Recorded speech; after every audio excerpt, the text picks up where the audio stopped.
Hello everyone, आपके अपने YouTube channel में ढेर सारा स्वागत है। आज हम एक बहुत ही अच्छे पेपर लिए हुए हैं जो पेपर 1 है, सेट एग्ज़ाम का है। वो भी उत्तराखंड जो 7 जनवरी 2024 को होने वाला है, उसी का पेपर हम लोग करने वाले हैं जो प्रीवियस ईयर है। यानी कि जो एग्ज़ाम हो रहा है इसके पहले जो एग्ज़ाम हुआ है वो पेपर है और उसको हम सॉल्व करने की कोशिश करते हैं। देखिए, कोई भी एग्ज़ाम का जो प्रीवियस ईयर होता है वो काफ़ी इम्पोर्टेंट रोल अदा करता है अपने एग्ज़ाम को क्रैक करने में और अपने एग्ज़ाम पैटर्न को समझने और जानने के लिए। तो उसी संदर्भ में आज हम पेपर 1 को देखेंगे कि उत्तराखंड में जो सेट एग्ज़ाम होने वाला है उसमें पेपर 1 से किस प्रकार के प्रश्न बन सकते हैं, ताकि हम उसका एक अंदाज़ा लगा लें और उसी के मुताबिक हम अपने पाठ्य को क्रम को आगे बढ़ाएंगे और उसी के अनुसार पढ़ते जाएंगे। हालांकि ये जो प्रीवियस ईयर है काफ़ी पुराना है, 2017 का है। तो इसके पहले जो एग्ज़ाम हुआ था 2017 में ही हुआ था, उसके पहले 15 में हुआ था, लेकिन पिछले कई सालों से एग्ज़ाम नहीं हुआ है ना, 18, 19, 20 में एग्ज़ाम नहीं हुआ है, जिसके चलते यह प्रश्न पत्र जो है थोड़ा आपको इजी लगेगा। लेकिन आपको इससे समझना ये है कि कौन कौन से ऐसे लेसन है, कौन कौन से ऐसे यूनिट है, किस प्रकार से प्रश्न बनेंगे, इसको आपको समझना है। और प्रश्न का जो लेवल है इससे तो अब थोड़ा हाई ही आएगा, क्योंकि यूजीसी नेट का पैटर्न इन्होंने अपनाया है। ठीक है, तो हम शुरू करते हैं बिना किसी देरी का इस वीडियो को, ताकि अपना जो कॉन्सेप्ट है उसको इसमें लगाएं और उससे समझ के ये निकालें कि हमको किस प्रकार से अपनी तैयारी को एक नया आयाम देना चाहिए। ठीक है, तो सबसे पहले जो 1 नंबर पे प्रश्न है उसको जानते हैं और पढ़ते हैं। 1 नंबर पे जो प्रश्न यहाँ पे दिया गया है, learning is dependent mostly on, यानी कि सीखना अधिकतर किस पर निर्भर करता है हमारा। तो जैसे हम सभी जानते हैं कि सीखना जो होता है हमारा रेगुलर किसी चीज़ में हम लगे रहते हैं, उससे हम उस चीज़ को समझ पाते हैं और कुछ ना कुछ वहाँ से बहुत ऐसी चीज़ें होती है जो हमारे नॉलेज को, हमारे ज्ञान को एक्सपेंड करने में आगे बढ़ाती है। तो यहाँ पे मोटिवेशन तो होता ही है, एबिलिटी मेमोराइज होता है, हाई इंटेलिजेंस लेवल भी होता है, उच्च बुद्धि स्तर भी होता है, याद करने की क्षमता भी होता है, सीखने की प्रक्रिया होती है। लेकिन इनमें से मोस्ट जो होता है वो होता है रेगुलर अटेंडेंस, यानी रेगुलर किसी चीज़ में हम बने रहते हैं तो हमारे सीखने का जो अधिकतर निर्भरता इससे बढ़ जाती है, जिसका ऑप्शन बी होगा। दूसरा प्रश्न क्या कह रहा है कि इसमें से रेस्ट जो भी है 3, इसमें से एक जो डिफरेंट है, अलग है, यानी कि तीनों से भिन्न है। तो जैसे नारंगी, केला, फल, सेब। जैसा हम सभी जानते हैं कि फल जो होता है उन्हीं में नारंगी भी आ जाता है, केला भी आ जाता है, सेब भी आ जाता है। तो इसलिए हमारा जो फ्रूट होगा, फल जो होगा, एक अलग होगा, डिफरेंट होगा। ठीक है, तीसरे प्रश्न को देखिए। तीसरा प्रश्न कह रहा है कि एक कक्षा में शोर को नियंत्रित करने का सबसे प्रभावी तरीका कौन सा है, यानी कि जो आपका क्लास है उसमें नॉइज कंट्रोल करने का जो इफ़ेक्टिव मेथड होगा वो कौन सा होगा। तो देखिए, ऑप्शन को पढ़ते हैं। कक्षा को लगातार पढ़ाते रहना, बात न करने के कहना, शांत रहना और विद्यार्थियों को देखते रहना, अपनी आवाज़ को विद्यार्थियों की आवाज़ से तेज करना। देखिए यहाँ पे देखिए, कक्षा में लगातार पढ़ाते रहना, शांत रहना और विद्यार्थियों को देखते रहना। कभी एक मिनट, शांत रहना और विद्यार्थियों को देखते रहना कि वो हल्ला कर रहा है, बात न करना। सी ऑप्शन को देखिए, तो ये तो होगा नहीं। अपनी आवाज़ को उससे भी आवाज़ तेज कर देना, ये भी नहीं होगा। और कक्षा में लगातार पढ़ाते रहना, ये भी नहीं होगा। बच्चे लोग को रखेंगे, बोलेंगे बात नहीं करें, और यह कहना कहते हुए आपने जो टॉपिक है उसको कितना उनके सिलेबस से, उनके एग्ज़ाम से रिलेटेड है उसको बताएंगे और तब पढ़ाना शुरू करेंगे। तो वहाँ से क्या होगा, बच्चे लोग जो होंगे, जो हमारे स्टूडेंट होंगे, वो अच्छे से बातों को सुनेंगे और समझेंगे कि ये चीज़ हमारे लिए इम्पोर्टेंट है। तो हमारे लिए जो होगा ये ऑप्शन बी सही हो जाएगा। और यहाँ पे जो ये थोड़ा टाइम लेगा क्वेश्चन और हल्का भी है, आप बनाइएगा, बन जाएगा आसानी से। चौथा नंबर प्रश्न, अगर नहीं बनता है तो हमारे जो ग्रुप बनाए हुए हैं उसमें आप इसको डालिएगा कि नहीं बन रहा है, तो फिर वहाँ पे बना के हम सॉल्यूशन आपको उसी ग्रुप में भेज देंगे। वहाँ से फिर आप चीज़ों को जान पाइएगा, सीख पाइएगा। अब देखिए 5वें नंबर प्रश्न को बोल रहा है शोध की गुणवत्ता। शोध की गुणवत्ता किसके द्वारा जांची जाती है, यानी कि रिसर्च की जो क्वालिटी होती है किसके द्वारा जज की जाती है? क्या शोध की गुणवत्ता पे, शोध की प्रासंगिकता के द्वारा, शोधकर्ता के अनुभव के द्वारा, शोध करने की प्रवृत्ति पे? जहाँ तक हम जानते हैं, समझते हैं चीज़ों को, किसी भी रिसर्च की क्वालिटी कब जज की जाती है? उसकी रिलीवेंस से, वो सोशल रिलीवेंस कितना है, उसका जो हमारे समाज में उसका रिलीवेंस कितना होगा, कितना रिलेटिव है, ताकि वो अपने रिसर्च को अपने ऑब्जेक्टिव के थ्रू फिल कर पा रहा है। तो रिलीवेंस किसी भी जो क्वालिटी होता है रिसर्च का, वो उसका रिलीवेंस से ही पता चलता है, प्रासंगिकता के द्वारा। जो रिलीवेंस होता है, इसका ऑप्शन बी सही हो जाएगा। वहीं प्रश्न नंबर 6 को पढ़िए। इसमें लिख रहा है कि इनमें से कौन सा सही नहीं है? परिकल्पना के बिना शोध, परिकल्पना के बिना शोध, research without hypothesis, research is not always systematic, any person can do research, research require library and facility. बोल रहा है कि इनमें से कौन सा सही नहीं है? परिकल्पना के बिना शोध, शोध हमेशा सुव्यवस्थित नहीं होता, कोई भी व्यक्ति शोध कर सकता है शोध के पुस्तकालय के लिए। देखिए इस चारों ऑप्शन में सभी सही हैं, पर ये जो है लिखा हुआ है कि नॉट ऑलवेज सिस्टमैटिक, एक गलत हो जाएगा, क्योंकि हमेशा जो रिसर्च होता है वो सिस्टमैटिक तरीके से होता है, सुव्यवस्थित तरीके से होता है। ठीक है, 7वें नंबर प्रश्न को देखिए। 7वां नंबर प्रश्न बोल रहा है कि a good researcher must possess, एक अच्छे शोधकर्ता के पास क्या होनी चाहिए? पर्याप्त कोश होनी चाहिए, ठीक है, मास्टर डिग्री की उपाधि होनी चाहिए, ठीक है, एक अन्वेषण करने वाला मस्तिष्क होना चाहिए, डी एक अच्छा स्वास्थ्य। ये सभी ठीक है, होना चाहिए, लेकिन एक प्रश्न में चारों में से जो इम्पोर्टेंट आपको लगेगा, जो मोस्ट अप्रोप्रिएट लगेगा, उसी को चुनना है। तो सबसे पहला जो चीज़ है कि रिसर्च करने के लिए जो इसमें ज़रूरी है, मस्ट है, वो हमारा क्या है? इंक्वायरी ऑफ माइंड, यानी कि अच्छा आपकी माइंड होना चाहिए, जिसके माध्यम से आप कुछ चीज़ों को कर पाएंगे, ताकि एनालिसिस करके कुछ नया फाइंडिंग लेके आएंगे अपने रिसर्च में। 8वें नंबर प्रश्न को देखेंगे हम। ये भी क्या है कि रीजनिंग से रिलेटेड है, थोड़ा इसमें टाइम लगने वाला प्रश्न है, इसको आप कर लीजिएगा, अगर प्रॉब्लम होगा तो फिर बताइएगा। वहीं फिर 8वें नंबर प्रश्न में ये जो 9वें नंबर प्रश्न हम बनाएंगे, इसमें क्या है कि थोड़ा रीजनिंग से रिलेटेड है। इसमें बताया गया है कि ऊपर प्रश्न में लिखा हुआ है कि वृत्त जो है चिकित्सा शास्त्र के विद्यार्थियों को दर्शाता है, वर्गाकार मेहनती विद्यार्थियों को दर्शाता है, त्रिभुज जो होता है वो ग्रामीण को दर्शाता है, आयताकार समृद्ध को दर्शाता है, और ध्यानपूर्वक पढ़ने के बाद में उस क्षेत्र को आरबी संख्या में प्रयोग की गई है, उत्तर दीजिए। तो देखिए यहाँ पे उस प्रश्न के माध्यम से हम समझेंगे क्या कह रहा है। इसमें कह रहा है चिकित्सा छात्र के, थोड़ा सा ऊपर करते हैं और कलम को उठाते हैं, चिकित्सा छात्र, चिकित्सा शास्त्र का वह परीक्षार्थी विद्यार्थी जो समृद्ध मेहनती और ग्रामीण क्षेत्र के हैं, किस क्षेत्र के द्वारा प्रदर्शित होते हैं। तो यहाँ पे देखिए जो अलग अलग जो से बनाए गए हैं, वहीं से हम इसको समझेंगे। तो ये बोल रहा है कि जो ऐसे हो, चिकित्सा शास्त्र और मेहनती भी होना चाहिए, समृद्ध भी होना चाहिए, और ग्रामीण क्षेत्र से होना चाहिए, तीनों के बीच में जो आ रहा है उसको देखिए। तो यहाँ पे हम देख रहे हैं कि तीनों जो आ रहा है, कहाँ पे आ रहा है? एक इसमें हो गया सर्किल में, फिर रेक्टेंगल में, रेक्टेंगल में, फिर ट्रायंगल में। तो यहाँ पे हमारा जो होगा तीनों में आने वाला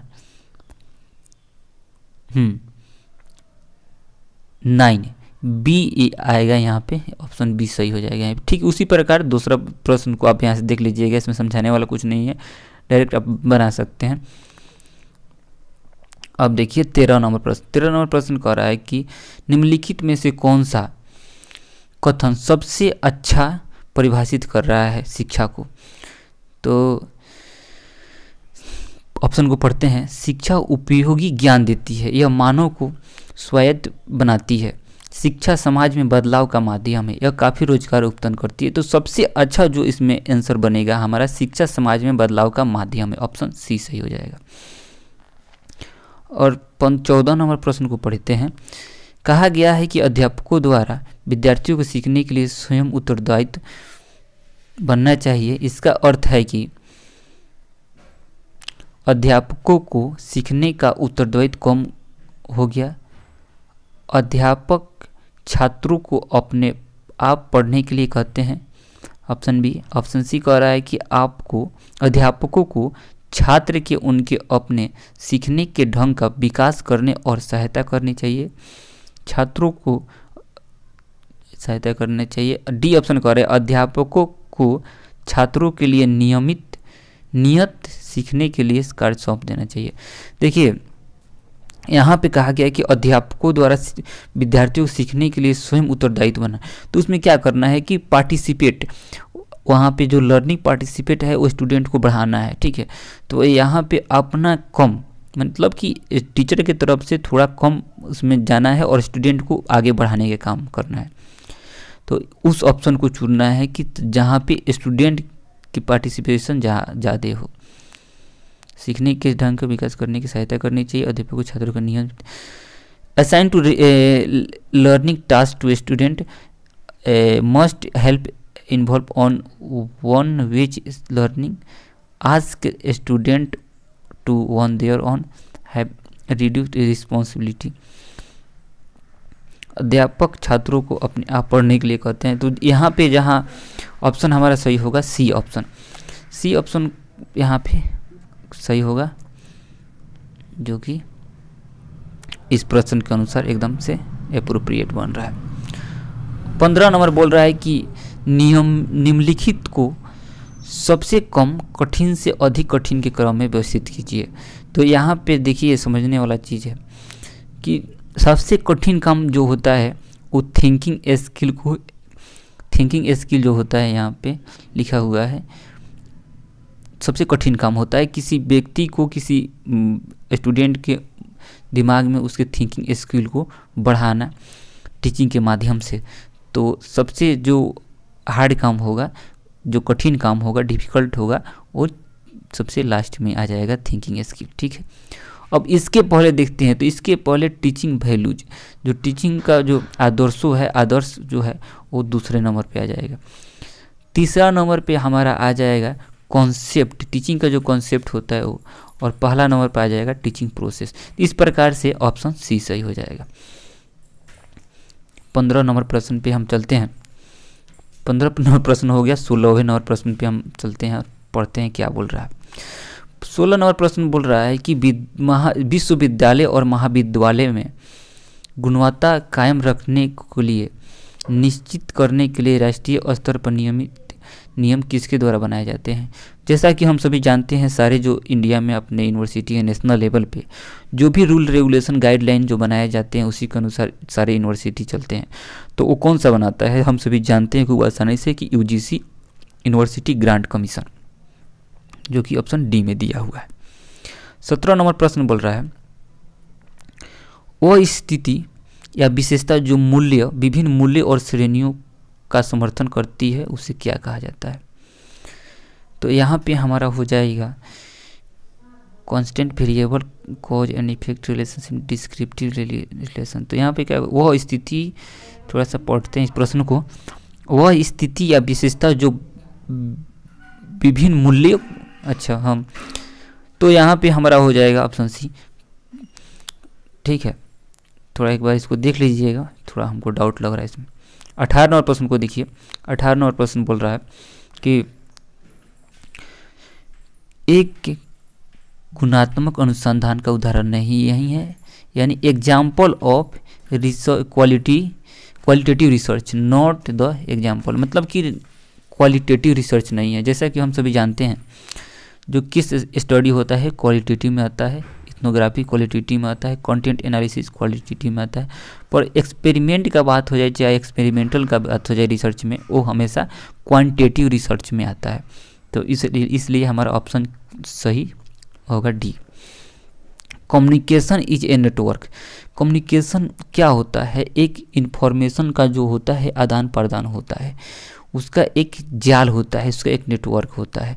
तो यहाँ पे भी ऑप्शन डी सही हो जाएगा, डी सही हो जाएगा। वहीं which of the following is not barrier to communication, यानी कि कम्युनिकेशन का एक बाधक नहीं है, बैरियर नहीं है। जैसा कि हम जानते हैं कि कल्चर हो गया, एटीट्यूड हो गया, नॉइज हो गया, ये सभी के सभी कम्युनिकेशन के बैरियर हैं। पर वहीं जॉब सेटिस्फेक्शन यहाँ पे दिया हुआ है ऑप्शन डी में, ये हमारे कम्युनिकेशन बैरियर में नहीं आते हैं, बल्कि जॉब सेटिस्फेक्शन एक ह्यूमन रिसोर्स मैनेजमेंट का पार्ट बनता है, वहाँ ये आते हैं। तो यहाँ पर ऑप्शन हमारा कौन सा सही होगा? डी सही हो जाएगा। 21वां नंबर प्रश्न मैथ से रिलेटेड है, इसमें बनाएंगे थोड़ा टाइम लग जाएगा, इसलिए आप इसको अपने से बनाएंगे, नहीं आएगा तो हमारे ग्रुप में आप डालिएगा, वहाँ से फिर हम सॉल्व कर देंगे, ठीक है।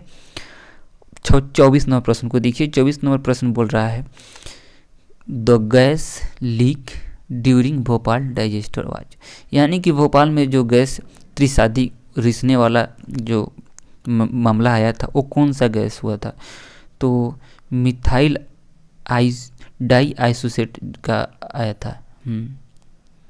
ये पहला ऑप्शन सही हो जाएगा यहाँ पे। वहीं 25 नंबर प्रश्न कह रहा है कि the Audible range of frequency year is, थोड़ा इसको आप देख लीजिएगा या हम इसको सर्च करके आपको बता देंगे।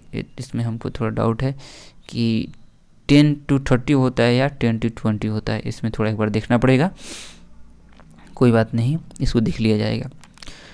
फिर बोल रहा है कि यदि बेकार पानी, 26 नंबर प्रश्न, यदि बेकार पदार्थ पीने के जल से स्रोत और संक्रमित करते हैं, निम्नलिखित में से कौन सा बीमारी फैलेगी?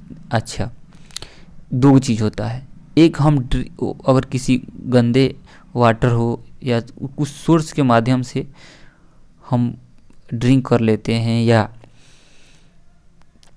कुछ हम खा लेते हैं तो वहाँ से भी बीमारी फैलता है। और दूसरा, कोई पानी रखा हुआ है, गंदा पानी रखा हुआ है बेकार, उसको अगर कोई मच्छर वहाँ से पनपता है और वो आके हमको हमारे नस में डसता है अपने खाने के लिए, तो उससे क्या होता है कि उससे बीमारी फैलता है। तो इसमें हमको ये देखना है कि या खुद कर रहा है या किसी और के द्वारा बीमारी फैलेगी।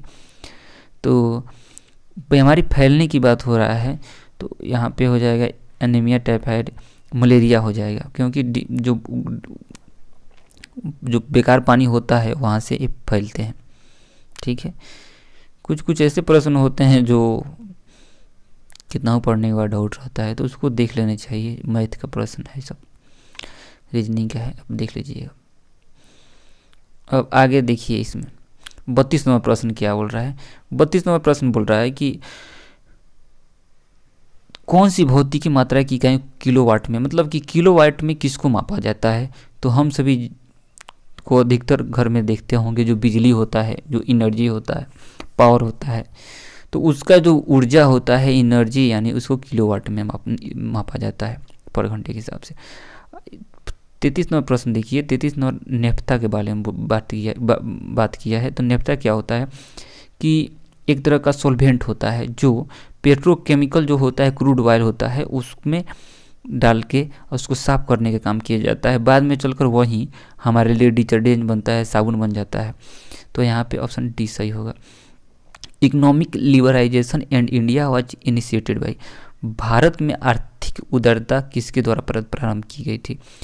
तो भारत में जो बीओपी था, बैलेंस ऑफ पेमेंट की जो स्थिति थी बहुत ख़राब चल रही थी, उससे इंडिया में बहुत ही स्थिति खराब था। तो उस समय जो 1991 की बात है, जब एलपीजी लाई गई थी, LPG liberalisation, privatisation and globalisation. तो ये हमारे जो डॉक्टर मनमोहन सिंह जी जो उस समय थे, सरकार में थे, उन्हीं के द्वारा ये लाया गया था, उन्हीं के द्वारा ये सुधार किया गया था। आर्थिक उदारता की जो बात की गई, लिबरलाइजेशन की बात की गई, तो ऑप्शन डी हो जाएगा, डॉक्टर मनमोहन सिंह। 35 नंबर प्रश्न को हम पढ़ेंगे। 35 नंबर प्रश्न है बैंकों का राष्ट्रीयकरण, एक मिनट, हाँ, बैंकों का राष्ट्रीयकरण प्रीवियस उन्मूलन किनके द्वारा किया गया था? तो जितने भी बैंकों को नेशनलाइज करने की बात आई थी वो इंदिरा गांधी के द्वारा किया गया था।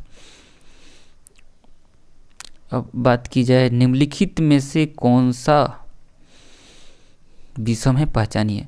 तो इसमें आप पहचान सकते होंगे कि छल कपटपूर्ण, ये जो है सत्यवादी, गुणवान, विचार गमन, ये अच्छे इथिकल बात करती है, पर छल कपट जो होता है अनइथिकल बात करती है, इसीलिए इसका ऑप्शन हो जाएगा हमारा बी।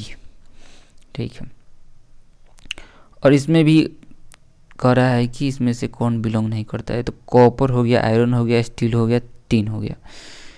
तो इसमें से कॉपर, आयरन, स्टील, तो देखिए कॉपर यहाँ पे अलग होना चाहिए, एक बार देख लीजिएगा, क्योंकि कॉपर जो होता है थोड़ा नरम होता है और सबकी कठोर होता है। अब देखिए 38 नंबर प्रश्न क्या कर रहा है। 38 नंबर प्रश्न बोल रहा है कि महाविद्यालय स्तर पर निर्देशन में चयनित भर्ती उद्देश्य क्या है? उन्हें वांछित रखना, जो प्रवक्ता के लिए परेशानी खड़ी कर सकते हैं, समानता और न्याय को निश्चित करना, उन्हें छांटना जो उच्च शिक्षा के लाभ पा सकते हैं, महाविद्यालय की आय बढ़ाना। सबसे सुटेबल जो इसका आंसर है बी बनेगा। समानता और न्याय की बात की जा रही है यहाँ पे, यही होना चाहिए। 39 नंबर प्रश्न बोला है कक्षा में पढ़ाई के दौरान आपसी मेलजोल सत्रों को प्रोत्साहित करना चाहिए, क्योंकि उन सत्रों के दौरान अध्यापकों का कारण कम चुनौतीपूर्ण हो जाता है। अध्यापन हर किसी का चाहे कप नहीं, ये अलग है, इस आंसर इसमें होगा नहीं करेगा। छात्रों में शामिल होने का बढ़ावा देता है, छात्रों को सीखने के लिए, तो सबसे अच्छा ऑप्शन सी यहाँ पे बन रहा है, क्योंकि स्टूडेंट का इन्वॉल्वमेंट जहाँ होगा वहाँ पे क्वालिटी ऑफ एजुकेशन बढ़ने की बात आ जाएगी। वहीं बात की जाए अब 40 नंबर प्रश्न की। 40 नंबर प्रश्न बोल रहा है कि reporting research finding main purpose should be. तो हमारा जब रिसर्च का रिपोर्टिंग होता है, उसका फाइंडिंग जो निकल के आता है, उसका पर्पस क्या होता है? वास्तविक स्थिति को उजागर करना, यही ऑप्शन होगा, लेकिन हम आगे भी पढ़ लेते हैं। दूसरे अनुसंधानकर्ता की सहायता करना, जनता के ध्यान को आकृष्ट करना, प्रायोजकों को उम्मीदवार पर खरा उतरना। आप समझ पाए होंगे कि जो भी हमारा रिसर्च होता है वो क्या अभी चल रहा है, फैक्चुअल पोजीशन दिखाने का काम करता है। तो यहाँ पे ऑप्शन ए सही हो जाएगा। 41 नंबर प्रश्न को देखेंगे, बोल रहा है अनुसंधान विधि द्वारा ज्ञान अर्जित करने में निम्नलिखित में से कौन सा संयोजन सबसे अधिक उपयुक्त है? तो यहाँ पे बात आएगी जहाँ पे इंडिडक्टिव मतलब ज़्यादा से ज़्यादा वो अपने क्वालिटी चीज़ों को दे पाता है, और अथॉरिटी माने विशेषज्ञ हो उस चीज़ में, तो वहीं जाके अनुसंधान विधि में ज्ञान को अर्जित करने में, या जो भी नॉलेज होगा वो अपना कॉम्बिनेशन मस्ट जो होगा वो चीज़ों को दे पाएगा। तो क्योंकि उस चीज़ में वो एक्सपर्ट है। ठीक है, तो ऑप्शन ए सही हो जाएगा यहाँ पे। 42 नंबर प्रश्न को देखते हैं। 42 नंबर प्रश्न बोल रहा है कि प्रजातंत्र कहाँ प्रचलित है? जहाँ जैसे हम प्रजातंत्र डेमोक्रेसी की बात होता है, जहाँ सभी लोगों को का बात सुना जाता है, सभी लोगों की उसमें इन्वॉल्वमेंट होती है, सभी को एक विचार विमर्श के लिए चयनित किया जाता है। तो ऑप्शन बी यहाँ पे सही हो जाएगा। प्रोटोकॉल जो होता है एक समान इकाइयों के लिए किया जाता है। लाइन जो होता है उसका नॉर्मली जो डाटा ट्रांसफ़र करने का रेट जो होता है 1 Mbps से 10 Mbps होता है, जो ऑप्शन ए में है। और आगे 45 नंबर प्रश्न को देखते हैं। 45 नंबर प्रश्न जो है L1 के बारे में बात किया गया है, वाइड एरिया नेटवर्क के बारे में बात किया गया है। तो इसमें बीज गेटवे कोड्स सभी आ जाते हैं, इस प्रकार से इनका ऑप्शन डी सही हो जाएगा। इग्नू डज नॉट प्रिस्क्राइब, यानी कि कौन सा इसमें से ऑप्शन है जो इग्नू में प्रिस्क्राइब नहीं है, साधिकार नहीं है। तो यहाँ पे नामांकन के लिए अध्ययन लचीलापन देता है, प्रवेश के लिए आयु का कोई ई नहीं रहता है कितना ही आयु साल, मूल्यांकन का तरीका भी लचीला होता है। लेकिन जो अध्ययन का पाठ्यक्रम जो होता है, जो स्टडी के लिए जो सिलेबस जो होता है, उसमें जो होता है स्ट्रिक्ट नहीं करता है, इसलिए ऑप्शन यहाँ पे ए सही हो जाएगा। 47 नंबर प्रश्न बोल रहा है कि the law of probability is applied in, तो जो भी अप्लाइड की बात की जा रही है या प्रोबेबिलिटी की बात की जाए, जैसा कि हम सभी रिसर्च में पढ़े हुए हैं कि प्रोबेबिलिटी और नॉन प्रोबेबिलिटी दो इसमें होता है, जिसके तहत हम सैम्पलिंग को डाटा इकट्ठा करने के लिए सैंपल को चुनते हैं इसके माध्यम से। वैसा ही इसमें प्रोबेबिलिटी, लॉ ऑफ प्रोबेबिलिटी में क्या होता है कि रैंडम सैम्पलिंग को चुना जाता है, ठीक है, जो ऑप्शन ए में है। और जो कोटा हुआ, कन्वेंट हुआ और पर्पस, ये सभी किस में चुना जाता है, नॉन प्रोबेबिलिटी में चुना जाता है। तो 47 नंबर प्रश्न हुए।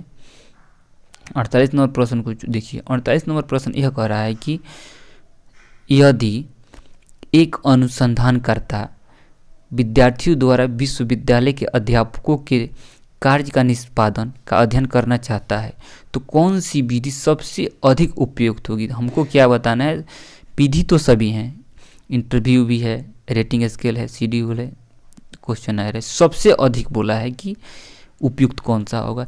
तो हम कैसे चुन पाएंगे। और बात हो रहा है कि विश्वविद्यालय अध्यापकों, जहाँ पे विश्वविद्यालय यूनिवर्सिटी की बात की जा रही है, प्रोफेसर की बात की जा रही है, टीचर की बात की जा रही है, स्टूडेंट की बात की जा रही है, तो यहाँ पे पढ़े लिखे लोग होते हैं, इसलिए हम यहाँ पे क्वेश्चनर का उपयोग करेंगे ताकि वो पढ़ के उस चीज़ों को फुलफिल कर पाए। 49वां प्रश्न बोल रहा है कि एक भाषण जिसकी रूपरेखा बनाई गई है, अभ्यास किया गया है और वार्तालाप शैली बोला गया है, तो कोई भी चीज़ जो पहले से बनाई गई हैं उसको स्क्रिप्टेड के नाम से जाने जाते हैं। तो यहाँ पे हमारा मेनू स्क्रिप्टेड हो जाएगा, ऑप्शन डी 49 नंबर प्रश्न का, ठीक है। अब सुनिए 50 नंबर प्रश्न क्या बोल रहा है, जो कि आज का ये लास्ट क्वेश्चन होगा। अकाउंट ये सब उसका प्रश्न है, क्या बोलते हैं, कॉम्प्रिहेंशन का, जो कि आप पढ़ के ऐसे सामने से बना लीजिएगा। तो 50 नंबर प्रश्न बोल रहा है कि एक छात्र अनियमित लय और बीच में लंबे विराम के साथ तेजी से बोलता है, तो ये उसका उत्तेजना है, वो उत्तेजने के साथ में जल्दी जल्दी बोलते जा रहा है, ठीक है। तो इस प्रकार से हमारा 50 प्रश्न पूरा हुआ। लेकिन अब जो हमारा सेट एग्जाम होगा उसमें 50 ही प्रश्न पूछे जाएंगे, उसमें 50 से अधिक नहीं पूछे जाएंगे। और पहले का है 2017 का प्रश्न पत्र है, इसलिए इसमें से 60 को प्रश्न दे दिया गया है। तो यहाँ आप देख पाएंगे कि यहाँ पे जो है थोड़ा सा मैथ का क्वेश्चन है और कॉम्प्रिहेंशन का क्वेश्चन है, तो इन सब चीज़ों को कर लीजिएगा, इसमें ज़्यादा परेशान होने की बात नहीं है। और पेपर पहले से तो थोड़ा अब लेवल उसका उठेगा, इसलिए आप कोशिश कीजिए कि जो भी नेट का सिलेबस है उसको फॉलो कीजिए और पढ़ाई अच्छे से कीजिए। जो भी प्रॉब्लम होगा, जो एक ग्रुप बना हुआ है उसमें आप डाल सकते हैं, कोई प्रॉब्लम नहीं होगी। जो भी होगा वो हम देख लेंगे और चीज़ों को बता देंगे, समझा देंगे, ठीक है। तो आप हमारे इस चैनल को सब्सक्राइब कीजिएगा, अच्छा लगे वीडियो तो, और ज़्यादा से ज़्यादा शेयर कीजिएगा ताकि हमारा भी मोटिवेशन जो लेवल हो वो बढ़े और इन सभी चीज़ों को हम और अच्छे से बनाएं और आप सभी को कुछ नया चीज़ बताएं।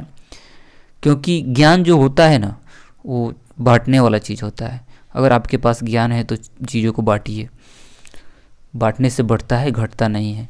इसीलिए हम इस वीडियो को बनाए हैं ताकि ज़्यादा से ज़्यादा लोगों को अपने ज्ञान के माध्यम से जो भी हमको आ रहा है उसको शेयर करें, और जो लगे हमको प्रॉब्लम उसको आप सभी के साथ हम भी शेयर कर सकते हैं।